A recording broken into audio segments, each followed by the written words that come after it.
What is going on, everybody? Happy Tuesday. Welcome back to the Phaithful Phanatics show. Merry Christmas Eve, Scotty. We are live here, as always, on the DSM-Media Twitter page. You can find us at DSM_media. Make sure to hit that follow button first and foremost. And then we're also live on the DSM Philadelphia YouTube channel, like you can see. Pull it up on your screen here. Make sure to check out that link. It's in our link tree in our bio over on Twitter. So make sure to click it. Subscribe, share it with your friends, family, any other Philly sports fans you may know of that could enjoy the content.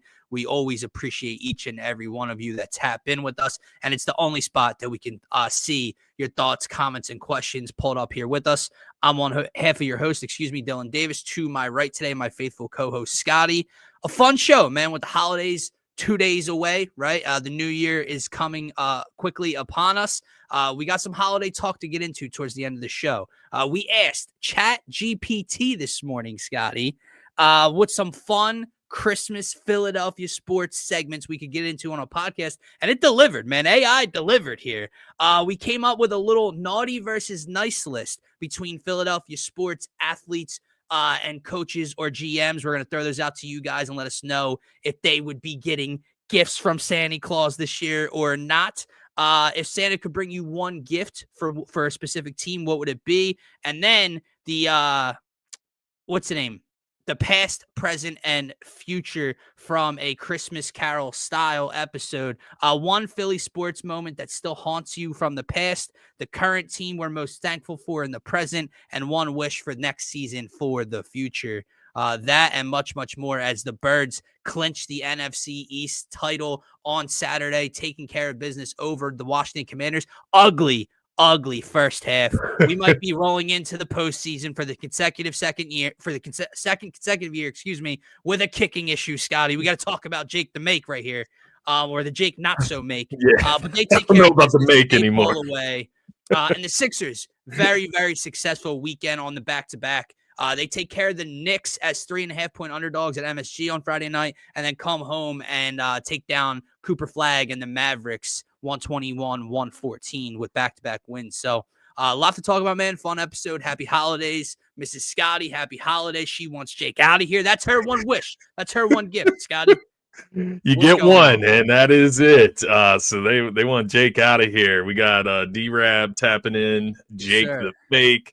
I feel you guys. I really do. As much as I love Jake Elliott and everything he's done for us, it's been a rough stretch for him. Like, we've talked about the offense struggling. Well, getting points on the board has been a struggle as well, just in general, even when you're talking about special teams and specifically Jake Elliott. So I'm with you guys. My only immediate response to all of that is, what could the Eagles do before the postseason at the kicking position that would make you more confident than Jake Elliott going into the postseason? And that's my big caveat question, because I do feel you all. Like, you can't miss 3 kicks in one game. He's missed a ton in the last few weeks, and he just simply has not been good. Years, man. But are you going to bring in a rookie kicker that hasn't kicked all season? Or are you going to bring in a veteran kicker that hasn't kicked all season that nobody else wanted? So it's a tough spot to be in that regard. Which it sucks, man. I don't know how you get out of that spot if you're in a low confidence level as a kicker as well. Right. I don't know how you get out of that. And you don't trust him every time he steps on the field, but if you remember, I remember being at the Giants game in the meaningless Week 18.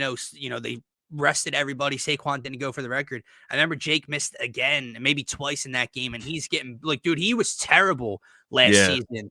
And then the postseason came around, and I'll never forget that Rams game in these crazy conditions. I think he missed an extra point, or he missed something when the weather was controllable, when it was fine.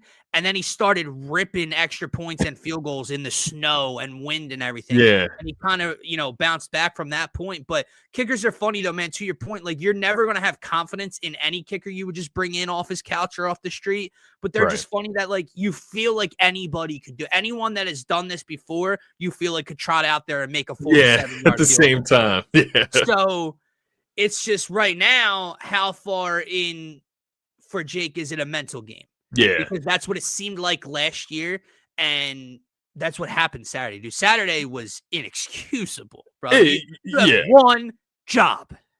Yeah.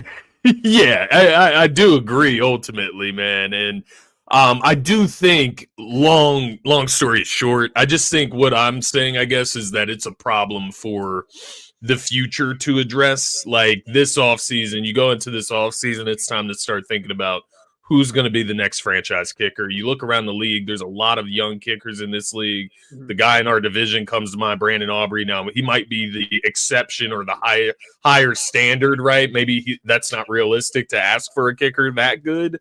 But I think there's a lot of young kickers that are coming around in the league that are playing some pretty good football. Talking about a kicker, man, it sounds so weird, but I'm being dead serious. There's a lot of young kickers. I think the Rams got one, maybe the 49ers, or no, I think the 49ers got an older kicker, but there's a couple of kickers around the league that have been good. I just think it's time for the Eagles to explore that maybe, but let's see how the postseason goes, to your point, my man. He gets paid a lot of money for a kicker. He does get paid. I think that's part of the problem. And not only that, bro, he sports a FNC on his chest. He does. Like they have put a lot of stock into Jake the Make, and that's why to your mom's point, kickers have been released for far less. Young Wei Koo got released week 1 of the season. Wasn't invested in as much, and that's just a Howie mistake. Then, like, if this is Jake moving forward, then it's a mistake, right? You pay the kicker. I don't want to get the contract way off, but it is a handful of millions of dollars. And he wears a captain's logo on his uniform, so they obviously like him a lot. The locker room likes him a lot, but at the end of the day, come playoff time, my guy, like, this offense gets you, because I remember talking about this with you last January. Like, at the point of, Scotty, if the offense got to the 34-yard line, and it was 4th and 3, do you just try to go for it? Because that's how little you believed in him to make a field goal at that point. Yeah, start altering your decision. Yes, and that cannot get in this team's way when this offense has had enough problems all year long. Now, let's get into the offense and what happened. Yeah, let's talk about it. It was a slow start. Jake Elliott stole the show. Yes. The Birds trailing 10-7 at halftime. Obviously, that comes with a couple of missed field goals in the first half, in which they would have been tied or had the lead at that point. But nonetheless, the second half, they come out and put up 22 points. Saquon Barkley starts doing vintage 2024 Saquon Barkley things. Jalen Hurts, uber efficient. 2 touchdowns, no interceptions in this game. A.J. Brown involved. Smitty finds the end zone. Goddard finds the end zone. Just getting the ball into a lot of different people's hands. Jahan Dotson had 3 receptions. Tank Bigsby finds the end zone for the first time all year in an Eagles uniform. It was a pretty thing to see in the second half, man, the way this offense came alive. And again, it's against a poor team, a Washington Commanders team that had to trot out Marcus Mariota to start, and then he gets hurt and Josh Johnson comes in. Their morale is killed, obviously. They're out of the postseason. They're just trying to play spoiler in bad weather. They're miserable. Their defense was like 29th against the pass and 27th against the run coming into this, I believe. So they don't do anything well. They do a lot of things bad. So, yeah, it is tough to take a major positive away from this game. But you started to get that other gear, that business, and what I'm trying to get to is the rushing attack and Saquon looking like Saquon. That rushing touchdown is ridiculous, dude. What do you get stacked up by 3 Commanders at like the 7-6 yard line? Somewhere around there. Still gets across the goal line.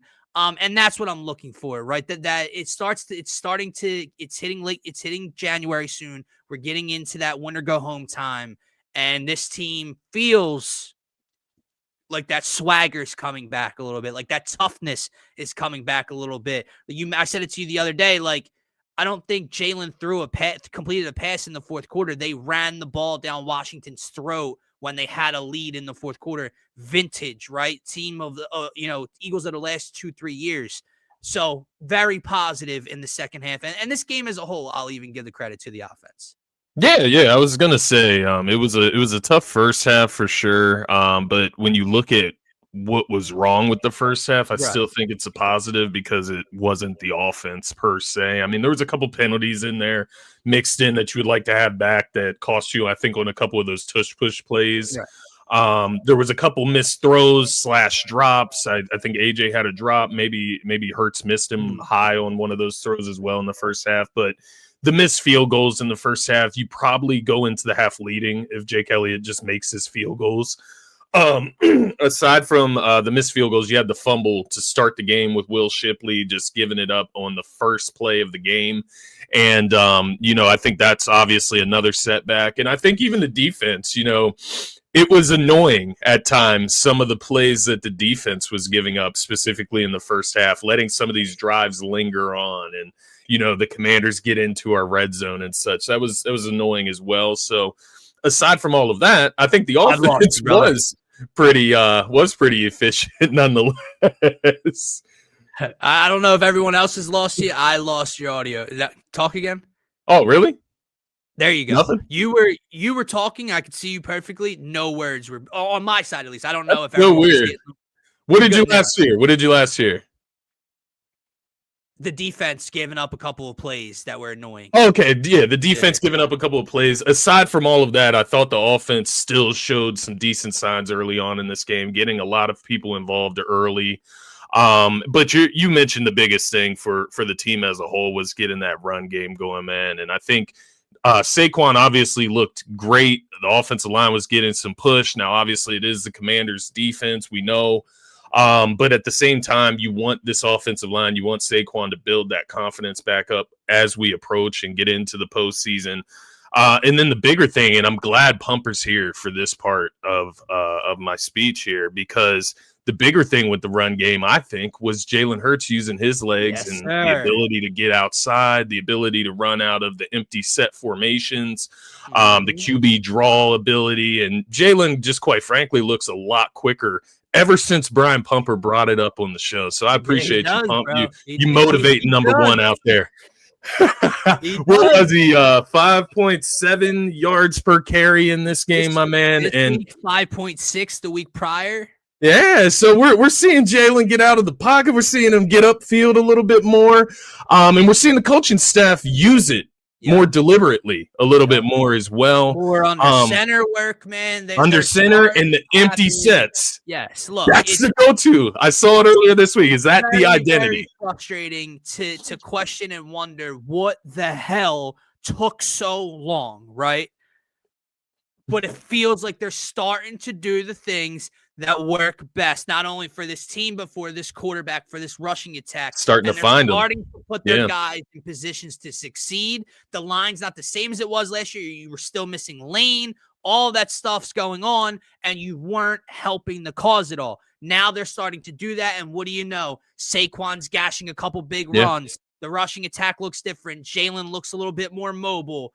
To your point, the last two games, since Brian did talk about that Monday night game where he had 4 carries, he's had 7 carries each week, respectively, for 39 and 40 yards. And he's had a long of 13 and 16-yard runs in these 2 games. He is getting to the edge quicker than some of these defensive ends or linebackers. He does look a little bit more spry. It's opening up another level to this offense that has been missing for a couple of months now at this point. So it's very nice to see. You were talking about some of the mishaps early on. Let's not forget about the opening to the game.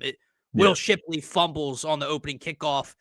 Offense should have had the ball. Defense holds them down in their own territory. But this is a very small detail, a very small thing, but just about correcting things. And it seems like they kind of did it right in this game. It's still very minimal work. They were up a lot. That's why he was in towards the end of the game. He finds a way to score there. But Tank Bigsby, man, can we just come to an agreement that like when Saquon Barkley's not on the field, Tank Bigsby should be? Right. Like, can we reach that part of the season? Right. Because when we traded for him, you and I talked about it. I like Will Shipley, and I think what A.J. Dillon did in the beginning of the year was fine, was nice. Tank Bigsby's a different level. Tank Bigsby can reach a different gear. His explosiveness. He can catch the ball out of the backfield, right? Like, we know that's what Shipley can do well. Tank can catch the ball out of the backfield, but the way that he hits a hole, the way that he picks up chunk plays for this team when Saquon's not in there, it's just starting to rack up. Those numbers are starting to pile up on the year. He's averaging over 6 yards a carry on the season in limited work, yes. But my point is the bulk of the work should always be in 26's hand. So in this game, Saquon had 21 carries. That's fine. Maybe Tank has 5 or 6 a game, 4, 5, 6 a game, somewhere in there. Will Shipley does not need to see the field as often as he does, man. So very small detail. I know I'm nitpicking here. They won the game. He was a part of why they won the game. But yeah, Tank Bigsby running back too. Yeah, no, I do agree with you. I was going to say, like, maybe the Shipley thing might just be for the receiving notion, to your point. Right, but then how predictable do you become at that point? No, I feel you. I feel you. I'm just thinking out loud there. But no, I agree. Tank's been impressive. Overall, the Eagles were very impressive in this game. I thought even at the end, the being able to separate yourself from them. You have the antagonizers and the commanders trying to start a fight. And let's talk about it, bro. I think they're corny. I mean, I think that's what it comes down to. It's funny to go out there and basically try to jump Tyler Steen. Like 6 commanders surrounding the guy. But shout out to the team for sticking up for each other and having each other's back. And that's what I'm talking about, man. You always like to bring up 2023 to me when James Bradbury got punked in warmups at the Link by the 49ers. And that team was just in the middle, it was kind of the beginning to the middle of their collapse or whatever. And they had no fight, no dog in them. And here in a meaningless game against backups. Now, you never want to be stupid, right? Tyler Steen basically throwing punches. I know he's in a way defending himself. You could possibly be looking at a suspension. You throw another punch or two. You know what I mean? So we can't lose a right guard now at this point in the season. The Commanders are trash. They're not in the postseason. We are, whatever. But I love the fight, bro. Saquon's in there. Tank's in there. Jalen's ripping them out. Jalen's trying to pull them away. They're still barking. Steen's taking on 5 commanders at a time. I loved it. I thought it was hilarious. It's hilariously corny by the Commanders. You're that Dan Quinn. If that's how they want to get down, we'll see them in 2 weeks. Who are you going to see, brother? Our third strings? I mean, maybe we have something to play for and the starters are playing, but really, shut the fuck up. The bottom line at this point in time, let's not act like the Eagles were up 42-7 at this point. Okay. When they went for 2, the Eagles were up 27-10 halfway through a little over halfway through the fourth quarter. Nick Sirianni coaches Nick Sirianni's team. Dan Quinn coaches Dan Quinn's team.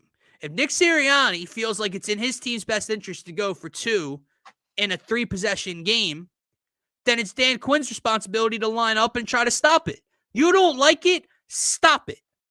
I get it. It's this unspoken rule. It's the same thing in basketball, right? College or pro. When teams are up by, whether it's 8 and they're running out the clock or it's 25 and they're running out the clock. But nonetheless, there's a turnover with 6 seconds left and the team winning goes down and throws an alley-oop or dunks it. And there's a little scuffle because of it. You don't like it? Don't let them steal the ball. You don't like it? Play defense. Shut the fuck up, dude. To be fair, they tried. They wanted to fight us. So I feel you though. I feel you. Nonetheless, I expect nothing better from the Washington Commanders. They were doing dirty stuff last year. They injured Jalen with a dirty play last year. So I'm not surprised with the way that they act. But yeah, to your point, I like, even if it's not about the possessions, even if it's just to rub it in the Commanders' face that they're 4-11 and having a shitty ass season, I love it for that reason alone.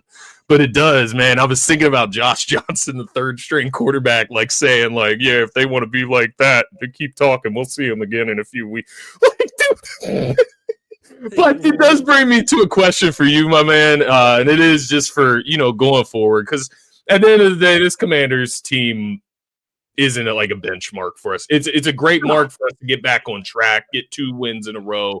Offense looks good 2 weeks in a row, getting on the right track. But this isn't a benchmark. When you look at the rest of the schedule, you look at the Bills, you look at the Commanders week 18, that'll be, and then you look at the rest of the NFC seeding, right? You would need what? You need the Bears to lose out. You'd have to win out for you to ultimately get up to that 2 seed. Yes. I believe. Do you feel like it's worth it? And I'll add in another point, and it's about the offense. They are starting to pick up a little bit of a groove, a little bit of a rhythm. Yeah. Do you want to kind of just abruptly stop that right before a big Bills matchup? Right. Or do you let those guys go out there, continue to build that rhythm as we go into the postseason, but also keeping in mind injury risk, especially week 18 against that dirty-ass Commanders team, obviously, right? So here's the thing. Definitely not this week. Now, if you want to debate week 18, we win and the Bears lose and we can potentially get the 2 seed. Now, and again, matchups may matter at that point, right? If you obviously you always want to win, you want to climb, but if you're the Eagles and I don't know, let's see what the standings look at right now, 6 versus 7. But if you have a chance to stay at the 3 and right now you're playing the Rams. If you jump Chicago, you play the Packers. Now, obviously, a bunch of different things can move around. Rams and the Niners have the same record. Packers are injured. They could slide out of the playoffs and collapse here. A bunch of different movements going to happen the next 2 weeks, but that will ultimately matter.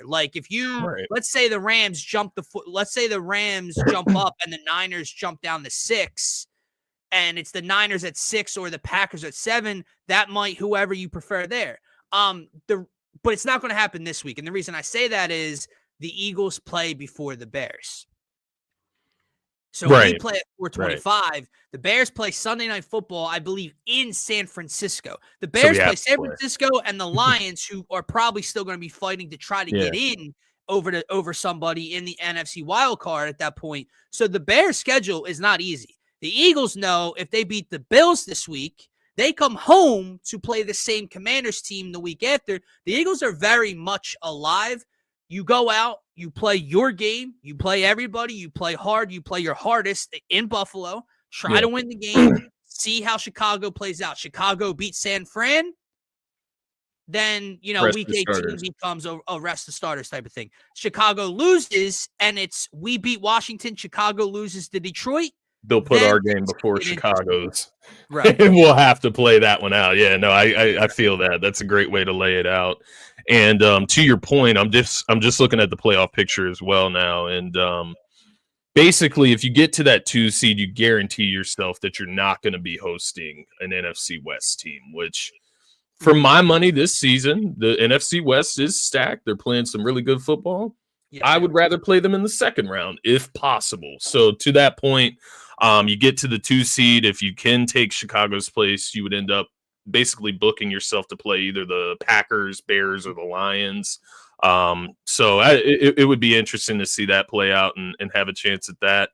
It's also interesting, like you said, if the Rams move back up to the 2 seed and we stay at the 3 seed, Rams move back up to the 1 seed.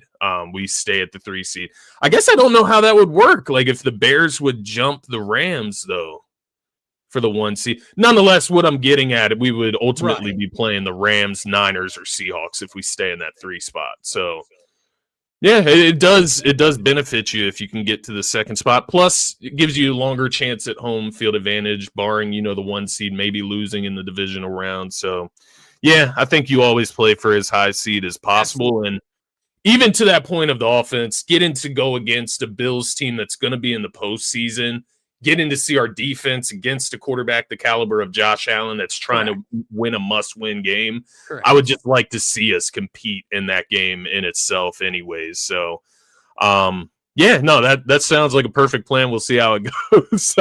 Hopefully, I'm guessing that's how the Eagles are going to go about it as well. Absolutely. Now, I do have a caveat for you, though. Lane Johnson, Jalen Carter ready to come back. Do you bring them back, try to get them acclimated before the postseason, or do you save them for the postseason? If they're good, they're ready. They're 100%. There's no it's not but this could happen. No. If they are good, they go out and they play with the rest of the team this Sunday. Again, depending on how things fall out Sunday night. Yeah. If next week becomes somewhat meaningless, then they sit and rest with everybody else and get another week's rest, right? But, Lane Johnson specifically, what did he go out 2 weeks prior to Carter being out? I think so. Yeah, I mean, so maybe even earlier. if you go in with the mindset of, oh, rest Lane, I mean, that's another 3-ish weeks, over 3 weeks until the postseason game at that point. I mean, you're talking 8-9 weeks since Lane Johnson's played football. I'm not going to say that Lane won't step in and be Could Lane be rusty though. right away, but I would get his feet wet, right? Same thing with Jalen Carter. If you rest him the rest of the way, you're talking 6-7 weeks since he's not played a game, not played a snap. So I absolutely play them. I'm still trying to get the 2 seed, bro. That's 1000% where my mind is. Obviously, like I think mathematically the Eagles can still get the 1 seed. They can. I know we're talking 2 seed, but a lot of stuff's going to have to take place at that point, right? So I think San Fran would have to take the lead in the division for that to happen. I could be wrong, though. I think that's – does San Fran – they only have 4 losses, though, don't they? Yeah, but let me ask you, what about the Rams? Because we beat the Rams head-to-head. I think the Rams are that – to your point, yeah. I think the Rams are that one team we would definitely get the tiebreaker over. I think that's what Terry laid out last week. And Terry, if you're here, if you're listening, remind us what the NFL tiebreaker is. Out of division. Is it because we beat the Rams? If we're tied with the Rams, we take the 1 seed. Is it common opponent? This is what we can do. We'll come ready.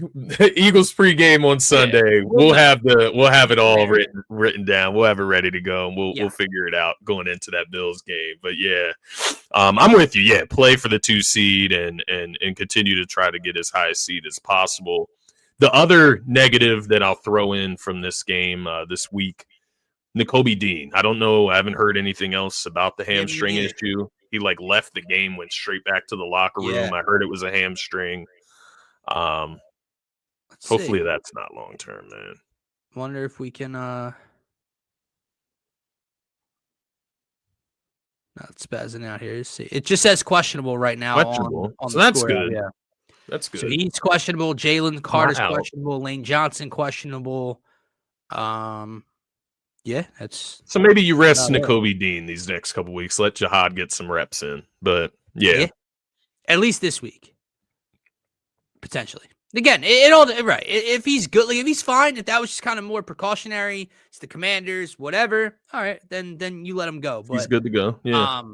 We'll see how it ends up playing out, man. But nonetheless, for the first time in over 20 years, there's since been 2004. I looked that up before we hopped on here. I couldn't believe it. NFC East division champion, and that is your Philadelphia Eagles. So it's a big thing. It's a nice thing, but obviously not what we care about, right? If we've learned anything about the Phillies repeating as NL East champs, the division has seemed to matter less and less over the last couple of years. So let's just head into January as healthy as possible, continuing hopefully on a winning streak, and be that team to beat, I think. And I think, we have a long way to go still. We have things to continue to improve on. Like I said, get healthy with Jalen and Lane specifically, and Nakobe. Those 3 are the most important factors. But you continue on this trajectory, and I will go into January with the mindset that the Eagles are the best team in football. Yeah, that's where I personally will be at. It's where I was 6 weeks ago, 7 weeks ago. If they beat Buffalo, and then who cares? They probably will still beat Washington in week 18 if they play the backups. Even with I agree. Because corporate beat pumpers, boy, Tanner McKee might be out there slinging it at the link in week 18 again, man. Yeah, I think so, man. But no, I'm with you, man. I've said it for weeks now. The defense has been Super Bowl ready. It's just the offense that needs to catch up. It feels like they are. We don't have the true parameter games to measure that, but it feels like they're getting on track. How did you feel about the did you see the 5 Pro Bowlers? For the Birds? Yeah. No, but I know I've seen the tweets of no one's inside, or is this something different? What do you mean by that? I saw Quignon's not even in a top 10. He's a Pro Bowler. Well, okay, well then things have changed drastically. Yeah, it was Jalen Carter, Cooper DeJean, Quinyon Mitchell, Cam Jurgens, surprisingly for my money, and then Zach Bond was the other one. I thought Jordan Davis was the one that stuck out to me. And I'm not trying to be disrespectful at all, Cam Jurgens is not a Pro Bowler this year. Yeah, I agree. I mean, I don't know. Listen, I'm not going to act like I know what the center position looks like across all of football this year and who should be in over him and who's really played well, who's not. All I can tell you is from watching the Eagles, along with the entire offensive line, Cam Jurgens is not. Obviously, he's been injured, he's been banged up a majority of the year. Why Cam out of everyone?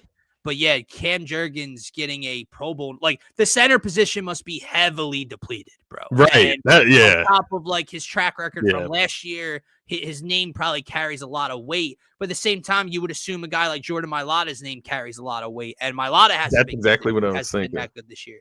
Yeah, he obviously isn't in that conversation, but I think I think defensively they all like Coop, Quinyon.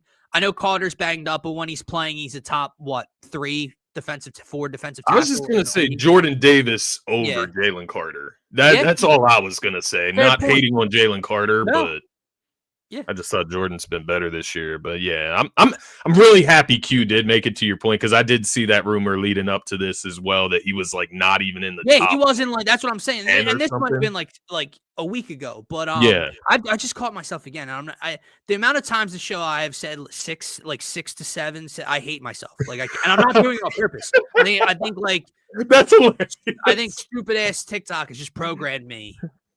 It's happening to everyone. And it's like the bro. Oh, I cringe when like Joe Buck makes the 6-7 joke to start the bro. Oh, I hate it. But like I'm sitting here talking I'm like back in like week 6 or 7. I'm like 6 or 7 weeks ago or 6 or 7. I'm like, shut the fuck up. Like why? Yeah. Why 6, 7? Why? Yeah. Why?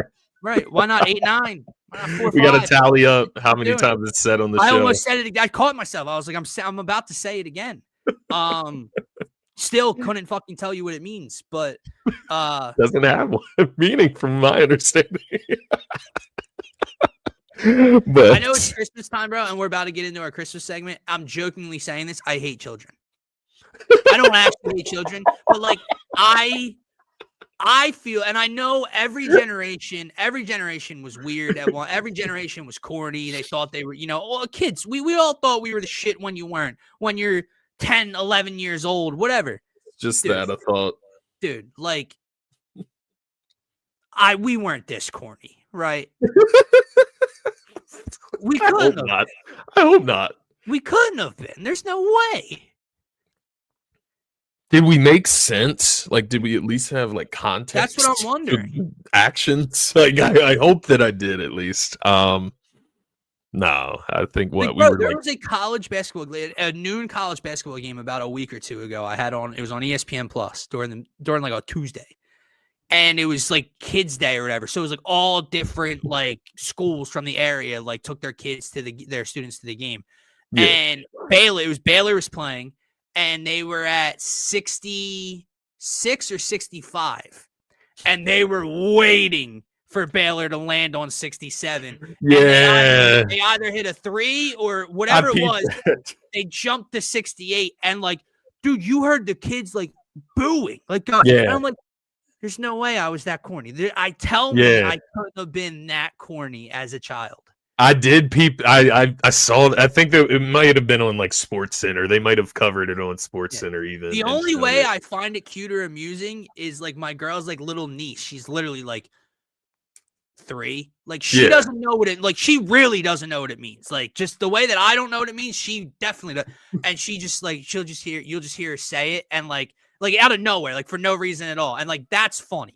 But like the other stuff, like if I was like a middle school teacher right now and the kids would be so annoying. I would be like, dude, you would have to put a rule. You're all in school suspension. That's you would have to put a rule in, like anybody who says 6-7 is getting sent to ISS, like in school suspension. Like if you say those two numbers in a continued fashion, right, you're going to in school suspension, bruh, because it's going to turn the whole class upside down every time a kid says it. It would be so annoying. It would be so annoying, bro. I can see it. I'd be ripping my hair out. That's why I would never, to your point, I would never be a teacher. Because those disrespectful ass kids. 2 future fathers over here. Well, knock on wood. If I don't, my kid isn't gonna be doing no 6-7. Everything with context over here. But all right, man. We've gone. Real Beckett. The 76, right? Yeah. Speaking of those two numbers, but flipped. Sixers had a very, very nice weekend, Friday, Saturday night, man. Let's start with the bigger game, obviously. At the Garden, fully healthy. Basically, I know the Knicks were missing where they Landry Shamet and like Deuce McBride, I think. But besides that, Cat played, Brunson, Anunoby, Bridges, Mitchell Robinson even played. They were a full go, right? And the Sixers, without Joel Embiid, with Paul George having a down shooting night, like you and I mentioned, we didn't really want to see in that spot. The Sixers came up with a humongous win. They really led from the end of the third quarter on. Like they had a 4-ish plus point lead all throughout the fourth quarter. Awesome third quarter. To your point, they had an awesome third quarter. And kind of held on to it. Tyrese Maxey drops 30 in this one. He was spectacular. But the story of the night, number 77, VJ Edgecombe. What a number. Insanely clutch on Friday night, man. He was clutch again on Saturday night. We'll get into that Mavs win. But this Friday night game against the Knicks was, I don't want to call it a coming out party. I think he probably already had that at TD Garden against Boston all the way back on night one when he was phenomenal. But VJ Edgecombe, 23 points, 10 of 18 shooting, 3 of 6 from the free throw line, 2 steals, a block, and just how many big buckets in the last 4 or 5 minutes, Scotty? Yeah. The putback dunk off the Maxey miss, the pull-up jumper from the elbow, the wing top of the key pull-up three. This kid knocked down shot after shot after shot, makes big play after big play after big play. It was amazing to see. Yeah, no, I think you hit the nail on the head with starting with VJ. He's got stones, man, and I think that's what we're starting to see. He obviously came out to start the season, started off with a bang. You mentioned the performance in TD Garden. He went through what I would like to think of now, looking back on it, a little bit of a transition period. He had the little bit of a calf injury mixed in there as well.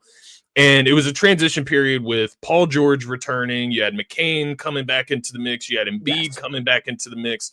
And the rookie's got to figure out where he fits among all of these pieces that come back into the mix. And I think he's starting to figure out now that even with Paul George back, when Embiid is back, when McCain is on the floor, whatever the case may be, he still has permission and he still has the responsibility to go out there and do what he feel he needs to do to help impact this team.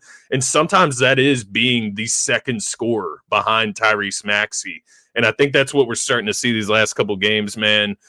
You mentioned the game against the Knicks. He obviously balled out, but the last 4, he's had 22 points, 26 points, 23 points, 26 points. Obviously going on a hot stretch right now, but it's really the assertiveness that I'm loving, especially when Maxey steps off the court. You know you need to make something happen. He's that guy that's stepping up consistently in that spot to make something happen. So I love the idea of this duo going forward, man.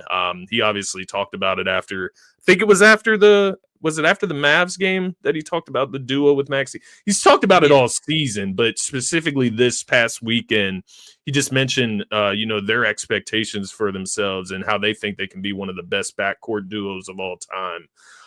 And you really start to see it shape out when you see these guys in the big moments. They don't shy away from it, man. Like those moments where we are like ripping our hair out and the ball keeps getting passed to Justin Edwards to take that shot when we're in a shooting slump.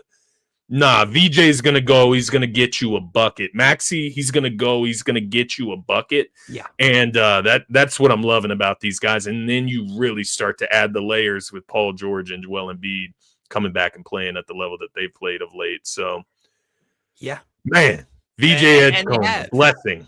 Yeah, and they both had played extremely well. PG obviously didn't play well Friday night. He was 2 of 10, which is a different conversation. We don't have to have it right now and kind of dampen the mood because we were hoping for a good Paul George night against a good team, a rival in the Eastern Conference. But they follow that up Saturday with no Joel again, with no Paul George in this one. Max gives you 38. VJ gives you 26. McCain back-to-back nights, I believe, with 12 off the bench. Dominic Barlow, I'll allow you to talk about because he had 21 in this game, and he was very important early on in that Knicks game as well. He's been spectacular. The Knicks game, Drummond hit 3 out of 4 threes as well. They're getting contributions from everyone, but like you mentioned, it is those two guys. It's the duo of Maxey and VJ that are leading the way right now. And look, this is not a good Mavs team, man, but you mentioned the moment and the stones that these young guys have. Yeah. This is Cooper Flag, VJ battling with Cooper Flag.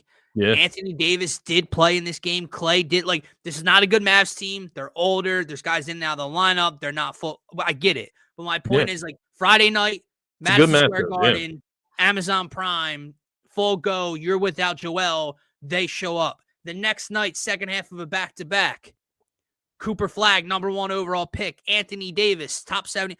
These guys come into your building, and you go right at them. That's the point, right? This isn't the Wizards. This isn't the Nets. This isn't the beat-up Hawks without Trae Young. These are big-time names, big-time moments, big-time buildings that these two are showing up in right now.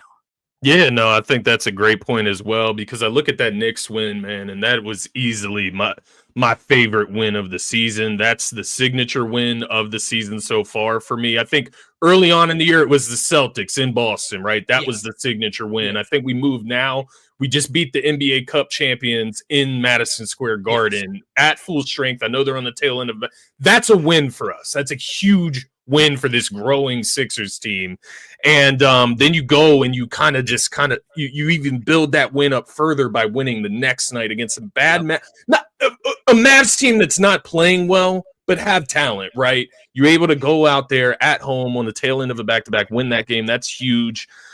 You mentioned Dominic Barlow, man, against the Mavs.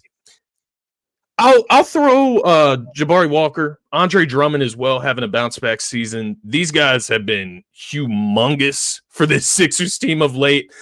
Dominic Barlow, man, I mentioned VJ Edgecombe as like a blessing that the Sixers were able to get that 3rd pick and draft him.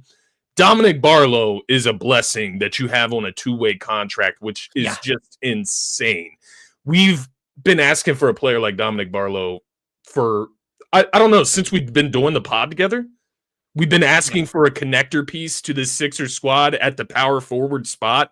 And Dominic Barlow, weirdly enough, is that connector piece. He does a little bit of everything. He can even step out to the 3 and hit the occasional 3, which I wasn't aware of. He has these little touch shots in the paint. He's great off the glass. He's always attacking the boards, which you definitely need alongside Embiid when he's healthy, man. Dominic Barlow, I can't say enough about him, man. It's like he just does all of the little things that we've just been begging for somebody to come in and do. He's not, like you mentioned, one-sided. He's not one-dimensional he excels on the offensive end, but he's going to be a liability defensively. So in between Maxey and Embiid, it's going to look pretty, but they can pick at him. He's not just a defensive guy. He's not just an athletic body out there that can't do anything. Look, he is limited offensively. Like, these 2 games are very nice. No one, like Dominic, we're not sitting here talking like Dominic Barlow has a bag, like he's some point corner shooter, right? But he's all of 6'10", athletic, can get out in space and run, crashes the glass, can block shots. He is a very nice connector defensive piece that you can put in with the starting 5 or with whatever rotation off the bench, and it fits. It works, right? And then offensively, he can have games like this. He finishes at the rim. He's a fine free throw shooter. He can knock down corner or wing threes from time to time, right? He's not a total liability from that standpoint. Right. I would say he's more of the athletic defender type, crash the glass type, but then can get out in transition, finish at the bucket, and give you anywhere from 10 to 17 on a given night. 21 ain't happening too often, especially when Joel and Paul George are on the floor. But even with Paul George and Joel Embiid, he can give you 12, 13 points on a given night. All around the rim, and he's going to do everything else on the other side of the floor. And that's important because, like you mentioned, we've been begging for a guy to do this, man. He is averaging. He's averaging basically 9 points, 6 rebounds on how many shots here? Let's see. On 6 shots per night. Right. I was gonna say it can't be a 54% lot, from the bro. field. It cannot be a 9 lot at points all. on 6 shots a night. I'll take that all day I from think, power forward. we've talked a lot about Nick Nurse on the show the last couple of weeks. And kind of, to his credit, figuring out the rotation, but at times it's not making a ton of sense because it's like, one game just by missing Tyrese Maxey, Justin Edwards is starting, but then the next game, Justin Edwards is a coach's DNP and doesn't play. Someone else is a DNP, but then plays 22 minutes the next night. That stuff gets confusing. I think what Dominic Barlow is doing right now, fully healthy or banged up, he is a man in this rotation. He's your starting 4 when Paul George is out, and he's one of the first guys off the bench when Paul George and Joel Embiid are in, and he can play alongside everybody. Yeah. I think you can put Paul George at the 3 and play Barlow at the 4. You can put Barlow at the 4 next to Joel. You can go small. Like, if you really needed to, you could go small with him at the 5 for a 2-minute spurt from the time to time if you needed to. Well, I was going to say, I think until Oubre comes back, I think he will start at the 4 and Paul George at the 3. It's hard to say because the guys have just been in and out so much. It's hard to know what the regular starting lineup would be, but I think that's what it would be. It would be Paul George. You would have VJ, Maxey, Paul George, Barlow. Let me ask you this, bro, before we move on. Yeah. Because obviously it sucks because it just feels like, yet again, constant injuries, constantly fixing the rotation, this and that. Yeah. This isn't just a game without Joel and Paul George. This isn't just a weekend without Joel. Like you just mentioned, they are missing Kelly Oubre for the last however many weeks.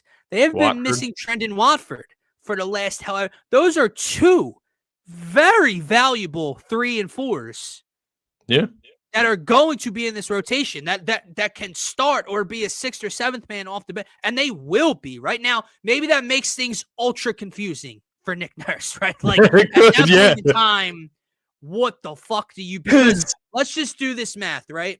When they're fully healthy, Scotty, you are talking Barlow 1, Grimes 2, Drummond 3, Maxey 4, VJ 5, McCain 6, Bonus 7.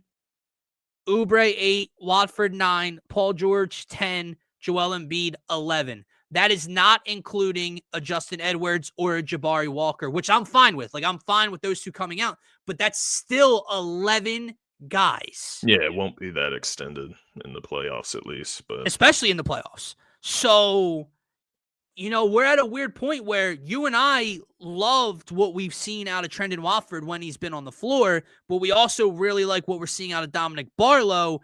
Yeah. What do you do? Like, what do you do come postseason time? What if both are playing well in their role, in the time that they get?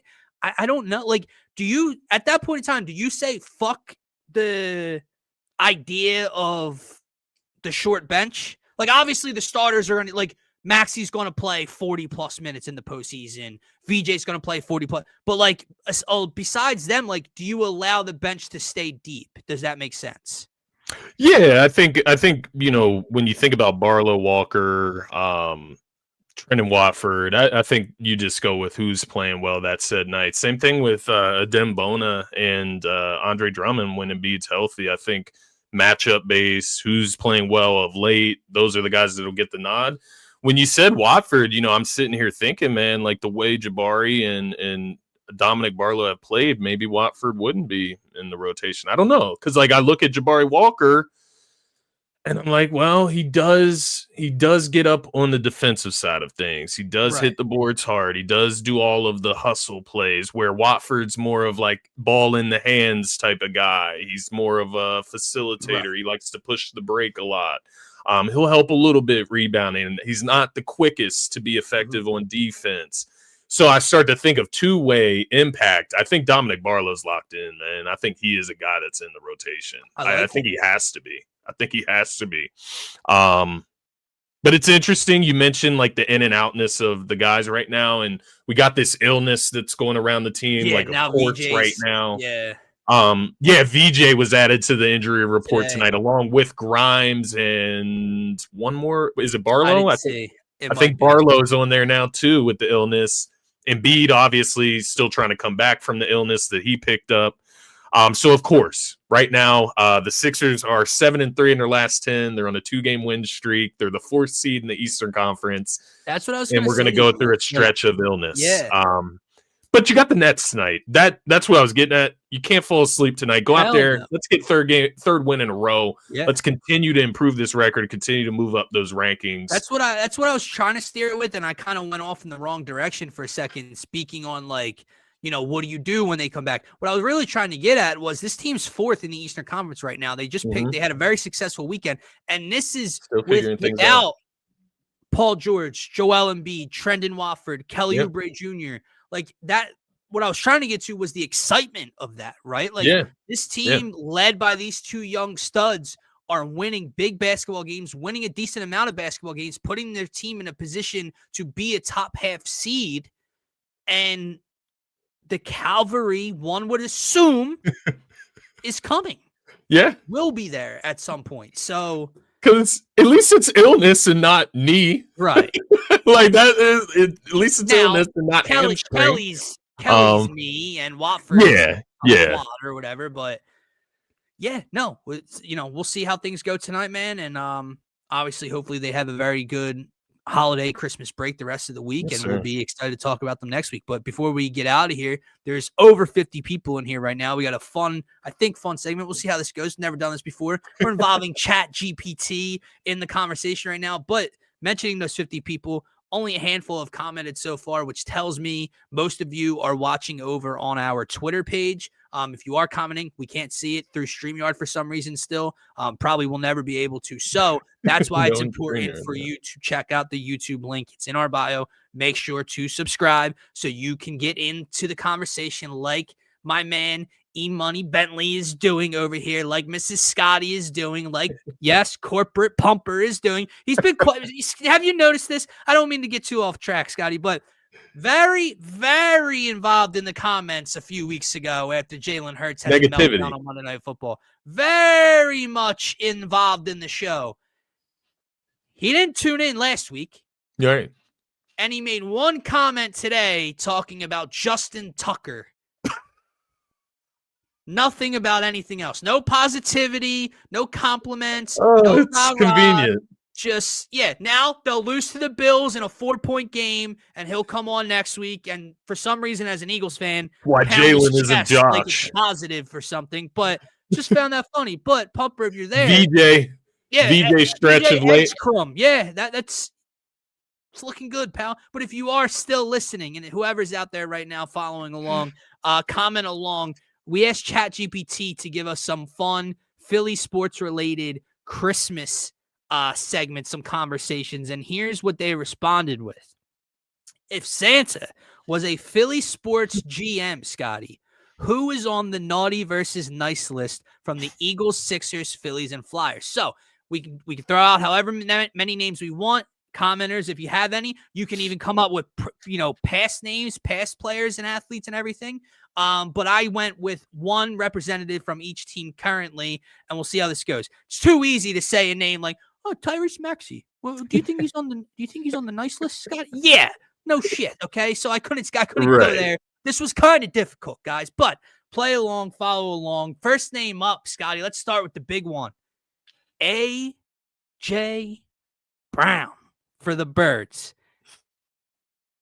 Is he getting gifts underneath the tree from Sandy this year? Or is he getting some coal in his stocking? Has he been naughty or nice? It's got to be the most divisive Eagle that I could come up with. We know the talent. We know the production. We know the player, the success that has come with him since becoming an Eagle. We also know the negative side of things, the social media, the stirring of the pot, the controversy that has consumed sometimes A.J. Brown. Has not happened in quite a few weeks. Eagles on a 2-game winning streak. He's being productive. They're back to winning. They clinched the NFC East. Naughty or nice, AJB? I'm going to go with naughty. I'm going to go with the naughty list for AJ. Only because he went quiet when he started getting targets and production. Interesting. But we were still losing because if he would have kept, the offense isn't playing well, I'm getting the ball now and we're still not meeting the expectation. We're not winning. That would have sounded maybe a little bit better, a little bit more consistent for my liking. So yeah, I'll vote to put AJ on the naughty list. Although he has been a very good boy the last few weeks, I think he is earning his way back to the nice list. He's trying. Yeah. But yeah, I think if the cutoff was today, we would have to go with the naughty list. The production's gone up, but we stopped hearing from him, even though we were losing. That's my. So you kind of wanted him to stand on business a little bit. He would have, a little if more. If you're gonna start it, can I throw out the word real, authentic? If he would have stood on business, even though his production tipped up, but the team went on a 3-game losing streak, if he would have still come out and said, we're just putting the Band-Aids ripped off of the defense now. We're not, this isn't blah, blah, blah. Instead, like you said, radio silence, no tweets, no IG stories. We're good for him. No Twitch streams where he's saying something crazy. Nothing. Good point. The Twitch stream is definitely getting him on the naughty list. That specific one, that gets him on the naughty list as well. I'm glad you brought that up because that's another reason. But yeah, I think the lack of consistency, authenticity, if you want to start this shit because we're losing, not playing well offensively, then at least keep that same tune even when you're producing, but the offense still isn't producing at the level we need it to. So may I throw out the word selfish? That'll get you on the naughty list. It's funny. This is supposed to be a fun conversation, and it is. It's funny, but I feel bad because I love AJ Brown, and I do too, man. It's never reaching the level of AJ Brown, but God forbid AJ Brown saw a clip of us saying that he deserves to be on the naughty list. I would feel like the biggest piece of shit. But for the sake of the little boy either. If he does ever see that segment, me calling him a boy, been a good boy, I'm joking. Obviously, for the sake of the game, we needed a villain. We needed someone to go on the naughty list. Man. It's hard. It's not easy to say. Who's been so controversial? He's been the most controversial. He goes on the naughty list. I will agree with you. Let's go to a team that we have not really spoken about, but have played very, very well under new head coach Rick Tocchet. Rick Tockett's been asked a lot of questions about his franchise cornerstone since the beginning of the year, and it's ramped up more intense recently. There were rumors that he came in out of shape. His time on the ice to start the year was down, but the Flyers are playing very well right now. And yes, Matvei Michkov is a cornerstone. Why is he a franchise cornerstone? Well, not only the talent and the draft pick and all the expectations that came with him just over a season ago when he came over here, but the fact that the Flyers continue to call him a franchise cornerstone. So, Rick, I get you, bud. It's frustrating getting asked the same stuff over and over again. Yeah. But when you come out and prop up this kid as a franchise cornerstone, you are going to be asked questions about said franchise cornerstone. Matvei Michkov, naughty or nice? There's not a lot there. There's not a ton there. You have, the thing with him and Sean Couturier. Apparently, Couturier called him out, beefing. If he did come in out of shape, he played a different style than what the Flyers wanted him to. The video of him and Tocchet, not in an argument, but just a little back and forth on the bench the other night. Man, if I'm being frank, I couldn't figure out another fucking Flyer to put on the list. So I'll put the star, all right? Matvei Michkov. Hasn't been nice, Scotty, but does he deserve Cole this year?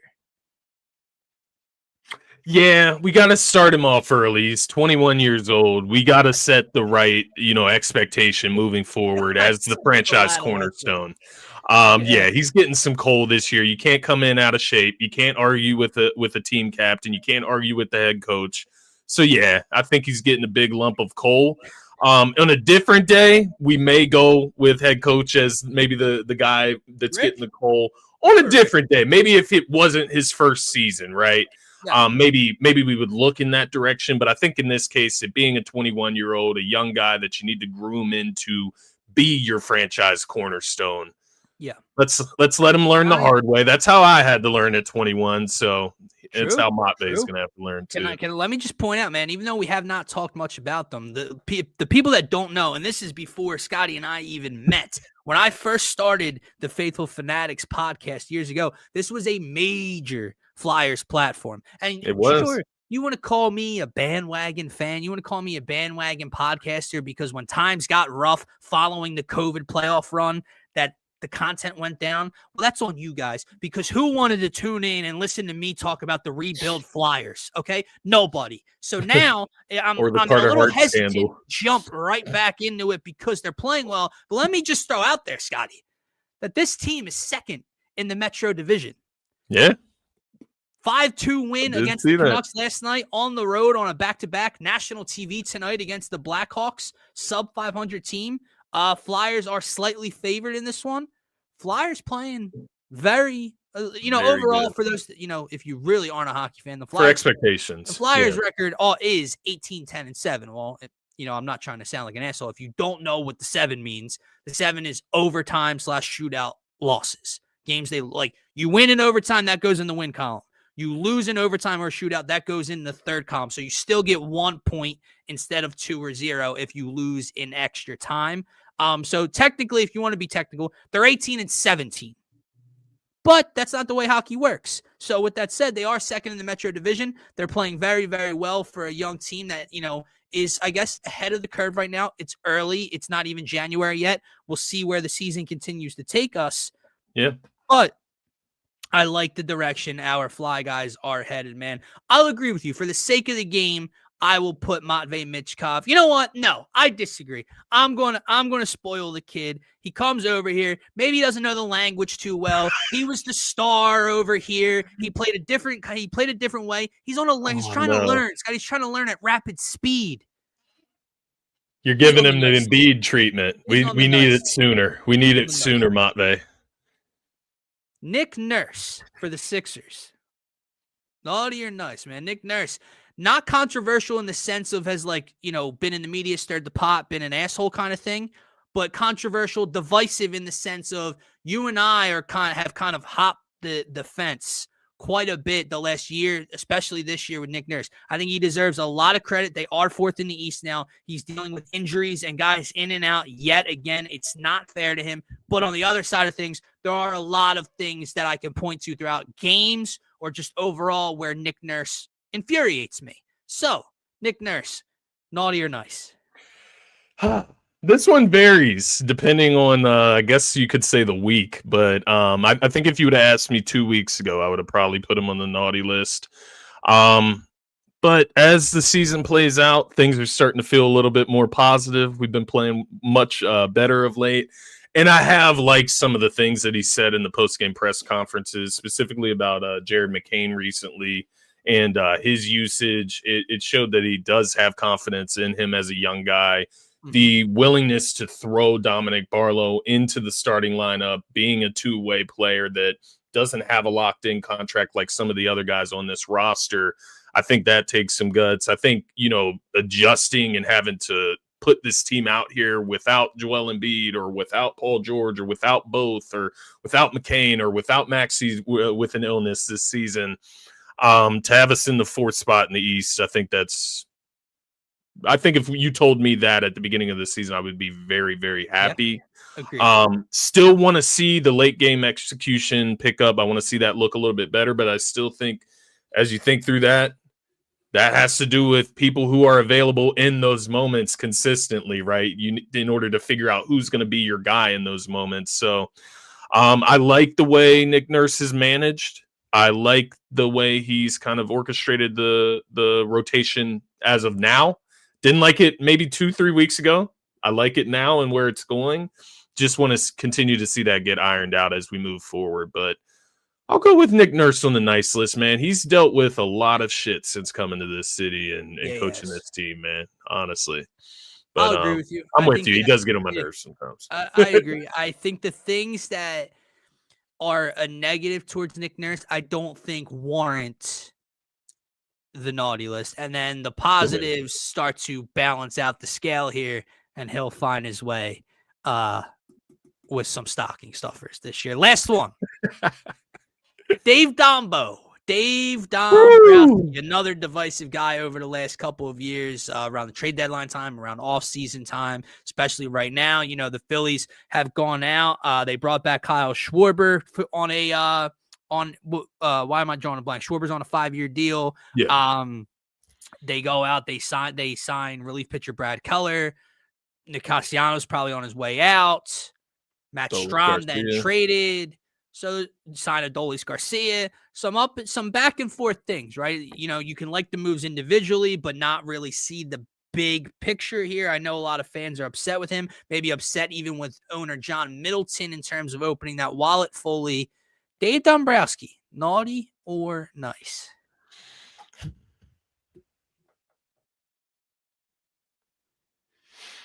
I'm gonna go with nice for now.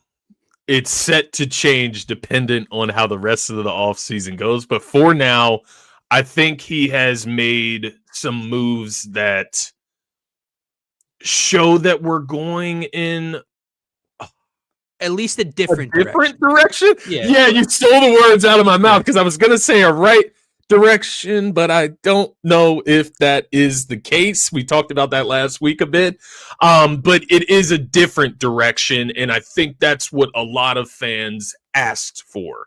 Not running it back completely, but we also did not want to see Kyle Schwarber walk out that door.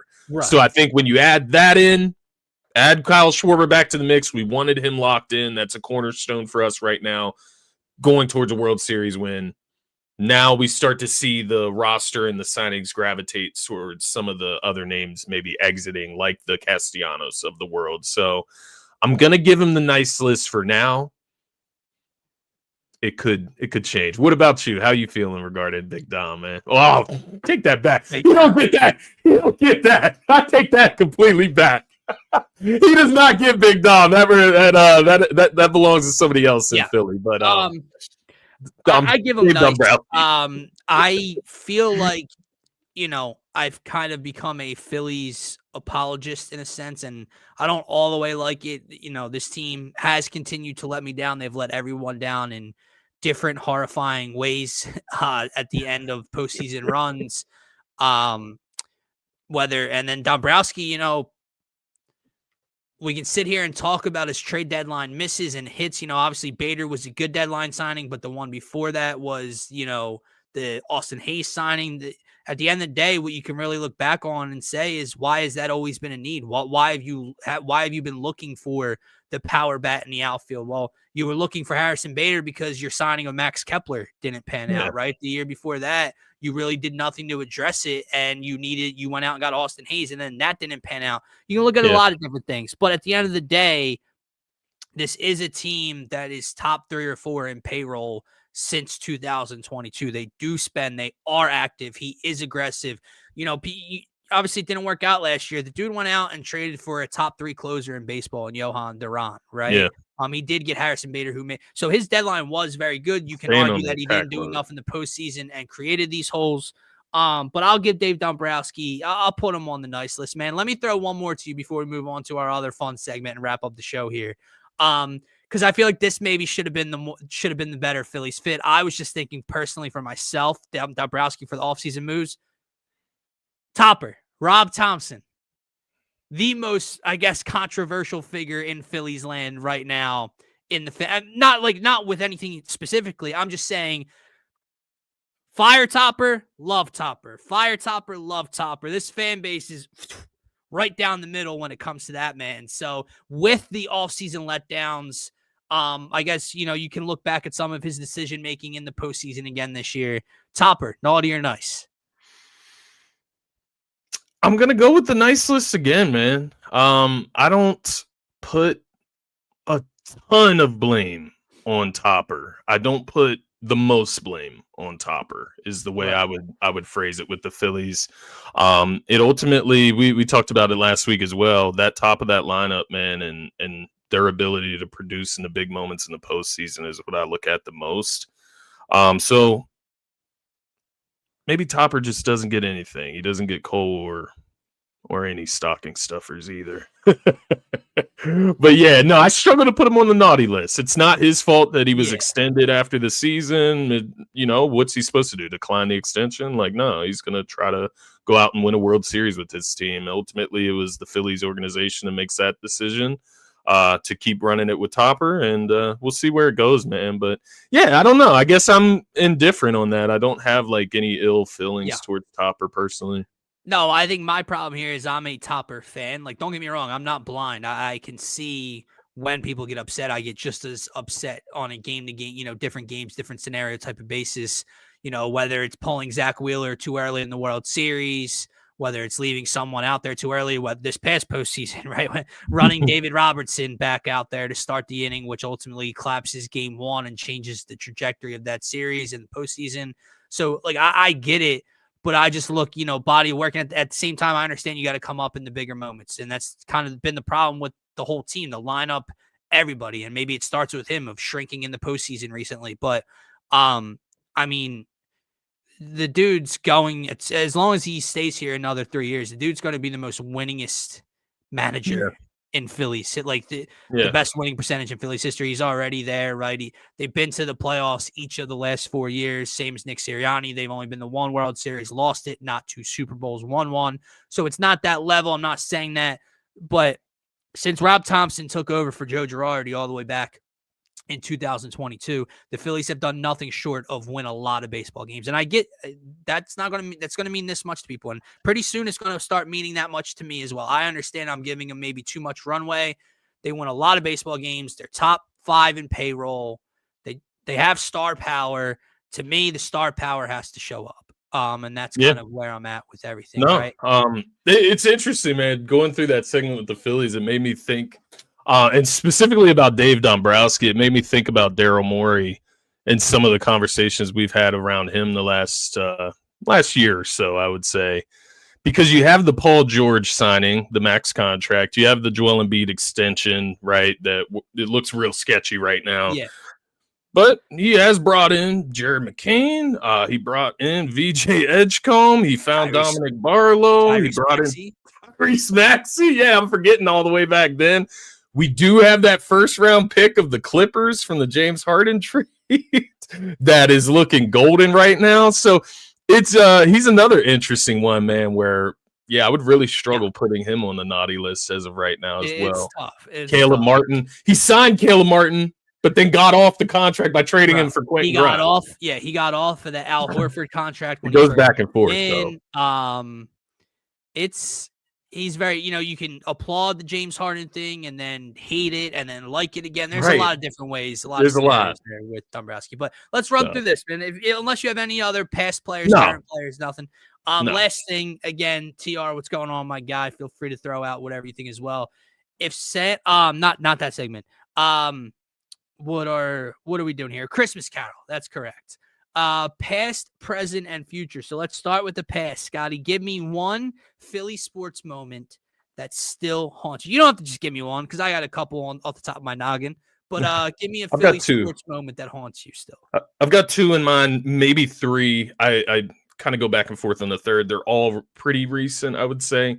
The Kawhi shot, obviously. That shit hurt. We talk about this, to this day. Maybe the closest we've gotten to a championship contending roster with Jimmy Butler included. The other one that I'll mention, man, is that James Bradbury hold in the Super Bowl. We could have 2 Super Bowl wins already with Jalen Hurts as our quarterback, man. The other one that I'll throw in, also part of that Super Bowl, is the Jalen Hurts fumble, because it is the only thing out of that game that you could blame on Jalen Hurts. Yeah. So I think that, there's still people that hang on to that fumble in the Super Bowl, because aside from that, it was one of the best QB performances in a Super Bowl ever. So that is one that sticks in my mind. But those are all pretty recent, I would say. What about yourself? I'll try to start more recent and I'll go down the line. I agree with you. The James Bradbury phantom holding, defensive holding call that ices the Super Bowl and changes things from that standpoint.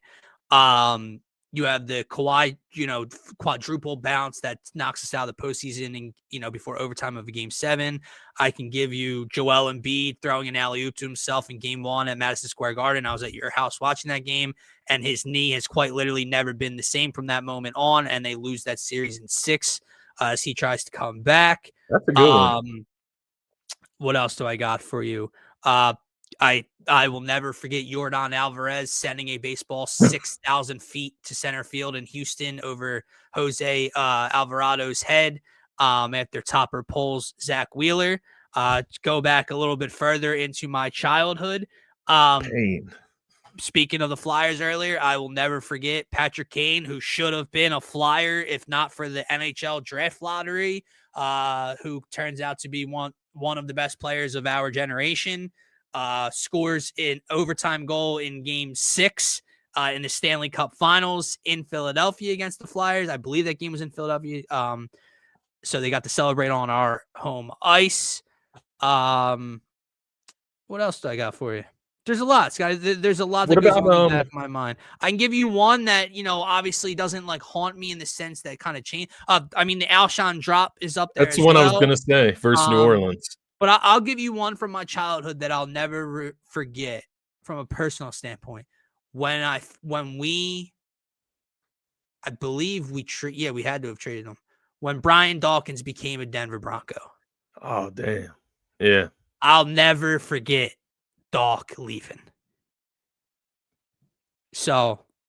Can I give you one of my personal ones that does stick in my mind right now, and I'm looking it up as we speak just to see which exact game it is, because I was so young. I think I was maybe in like the 3rd grade. This was in like 2006. And it's when Jeff Garcia took over for the Birds down the stretch. And I just remember losing to the New Orleans Saints in a close game. I think, was it Drew Brees at the time? Was that no, that wasn't good. No, that was later, because I know the game you're talking about. That was Nick Foles against Drew Brees at the Link in a playoff game. Nick Foles left the field with the lead. That's like 2013-ish. Okay, I'm mixing up my eras. Now Garcia did take over for McNabb and go into the playoffs. That is the one I'm talking about. To be clear, Jeff Garcia led team. That was the game Sheldon Brown, I believe, knocks out Reggie Bush in that game. Yeah. And they end up losing. Darren Sproles part of that team. It was just like, it felt, I guess I would compare it to almost like what Nick Foles did by winning the Super Bowl in 2017, coming in as a backup. You get really inspired by the backup's QB play. I remember going to the top of my stairs after the game and just crying, like bawling my eyes out at the Eagles losing to the Saints that year. So it sticks with me. Don't get me wrong. It's not like one of those years where Donovan goes to the fucking Super Bowl. I was just not old enough at that time for it to like a specific memory to stick with me. That's the one that does. But I remember going to school after we lost the Super Bowl against the Patriots. That was 2004. I just remember having to go to school the next day, and I was fucking miserable. Yeah. But I will. That's the past. It's funny, man. Neither of us even mentioned Orion. None of us even mentioned Orion Kirkering throwing the home. That one's fresh. That one's fresh. But yeah, that Alshon drop, man. The reason I don't bring that up a ton is because the way that Philly fans try to remember that. Like, don't get me wrong. They were playing incredibly well. Whatever. Team, whatever. Yeah, I know what you mean, but though. Like, that was the divisional round. Like, people have it in their minds that, if he doesn't drop that ball for an interception, we get in the range, we win that game, and then we win the NFC Championship, and then we run win it back. They could have, but people act like that was the Super Bowl game. That team was not as good as the Super Bowl team, to your point. Yeah, that's a good point. But what I do remember specifically about that game was kind of, again, going in with the underdog mentality. You're on the road, breezing that offense, and I will never forget the Cravon LeBlanc interception on the opening drive, and then we go up 21-0. Remember, he finds Jordan Matthews that was either to open it or was to put us up by 2 or 3 scores. and then and then here comes Breeze in the offense, Yeah. and then Foles throws an interception. I remember Nick Foles threw an interception like down by the end zone, and it changed everything. From that play on, here come the Saints, and we ended up losing that game. But that just like the significance of that Alshon drop in that game, it was the kind of the end of that Super Bowl team, right? That chance of going back to back. So who knows? Maybe we could have that similar feeling this year as well, trying to go back to back. Who knows? Agreed. Give me your present. Give me the current team we're most thankful for. I think that is obvious, correct? Yeah, that would have to be the team that continues to win at the highest level, defending Super Bowl champs, going on another run, potentially again to do it right now. All the teams, especially the three that we talk about the most. I'm happy where they are. Happy-ish where they are. Every time, and maybe that's our fault, but they give us moments, they give us times of real joy. But obviously, nothing brings more joy than hosting one of those. So the Birds, the Birds, and then give me future one wish for the next season, man. This one's tough because, like, there's so many options, obviously. Like, the Eagles go back-to-back. I think you could obviously say the Phillies win a World Series. I think I'm going with the Sixers because I feel like they're the least likely to do so. And all I'm asking for is for the Sixers to make the Eastern Conference Finals. Get Embiid to that spotlight. If we can make it to the NBA Finals, get Embiid that moment before the end of his career. That's like a big thing for me coming. Like, obviously, this Maxey, this Edgecombe, McCain, this is all fun. That's the youth. It's the future. But Embiid is still here. He is that guy that kept us afloat in the mix for so long. He deserves to be a part of our best years. So I would love to see the Sixers make the Eastern Conference Finals, maybe even win it, make it to the NBA Finals. I'm not asking for a championship. Just get to the Eastern Conference. Wow, Finals. I like it. For this year specifically, I don't hate it. I'll give the one I wrote down under the radar. It's not like, championship, because I think yeah, of course we all want the championship for any of the teams. Back to back. My future, like my gift for this year, an Alex Bregman Phillies signing. If the Phillies sign Alex Bregman, along with the other stuff that's transpiring this offseason, Zach Wheeler comes back healthy, then get me to the spring and we'll see how that's what makes you excited for the next season. A signing like that. Yeah, no, I feel you on that. That's a good one. I find it because I do agree with you. I do agree with you, man. Like we could sit here and say the Sixers are the least likely, of the three that we're talking about more so because of the route and the age of Joel, just the trajectory of all of that. But I hate when people ask like, oh, well, who would you rather? I hate that, bro, because it's like sure, like to me, like I think we all have like our favorite. Like to me, like it's football is my favorite sport. Like football overall, like sit down on a Sunday, it's football, football, football. Obviously, the Eagles come with like the Eagles have always been my number one. They've won more, so like it's hard to say. Don't get me wrong, like going to 3 and 4 years and winning back to back would be fucking insanity, crazy, right? So they're obviously there, but like in the moment, right? Like let's say the Eagles. What's Tom Brady's favorite? Was that Tom Brady saying? What's your favorite ring? The next one. Yeah, like, that's where, as a fan, like don't get me wrong, I can sit here and say, oh, I love the Eagles just a little bit more than the Sixers.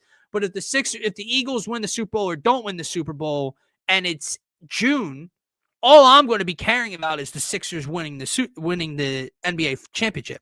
When it's October, all I'm going to be caring about is the Phillies winning the World Series. So it's like, I hate when people ask, which one would you have more? I don't, because in the moment, I want that just as bad. I want a Sixers ring in June just as bad as in November. I would be hoping for the Phillies to win the World Series, or February for the Eagles to hoist the Lombardi. You know what comes to my mind, man, is as you're talking through it, who do you feel like gets disrespected the most out of our superstars in Philly? Oh, that's a good question. Jalen Hurts comes to mind. I think I think that's the easy number. I think that's the easy number one. Joel Embiid or Bryce Harper? Well, here's the thing. The reason I say that's an interesting question is,